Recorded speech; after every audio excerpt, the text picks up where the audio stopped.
Hezbollah chief Hassan Nasrallah की मौत तड़प तड़प कर हुई, क्योंकि दावा किया जा रहा है नसरल्लाह की डेड बॉडी पर कोई चोट के निशान नहीं पाए गए हैं।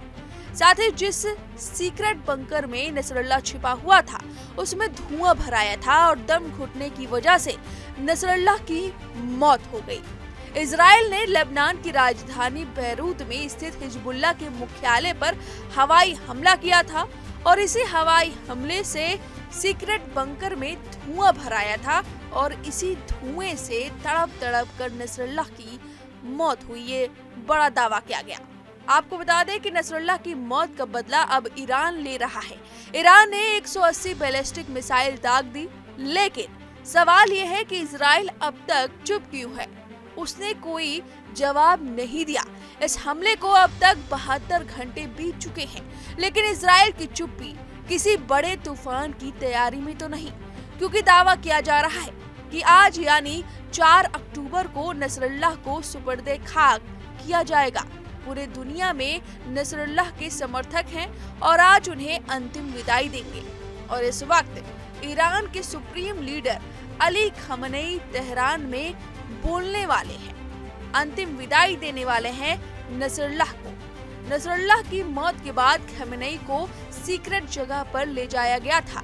उसके बाद पहली बार बताया जा रहा है खमेनी दुनिया के सामने आने वाले हैं। खमेनी के बयान के बाद इजराइल के फ्राइडे प्लान पर सबकी निगाह है, क्योंकि इजराइल ने अब तक जितने भी हमले किए हैं उसमें उसने चीफ पर ही निशाना बनाया है। हिजबुल्लाह के लगभग सभी कमांडर और चीफ को एक एक करके उसने मौत के घाट उतार दिया है।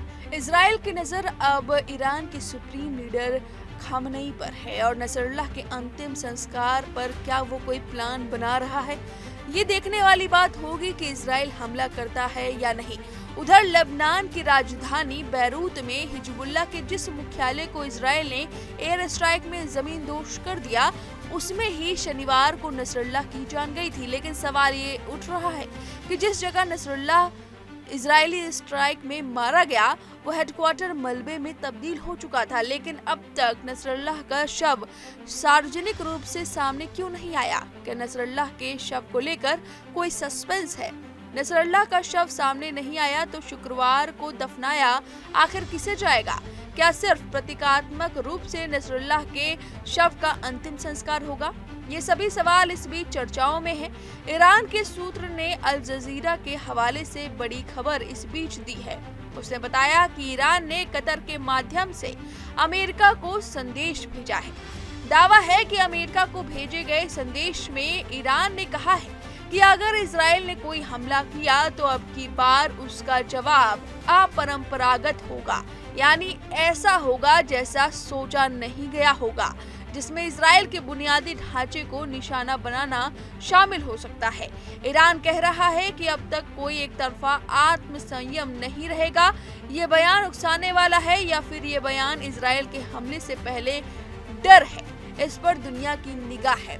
देखना होगा कि खमेनी जब दुनिया के सामने आते हैं तो क्या वो बोल पाते हैं या नहीं, क्योंकि इजराइल की नजर उन पर है और खमेनी को भी कहीं ना कहीं खौफ है। वहीं हमास के चीफ सिनवार भी इस समय छिपे हुए कहीं बैठे हुए हैं, यानी कि खौफ है हर किसी के अंदर कि कहीं इजराइल हमला न कर दे।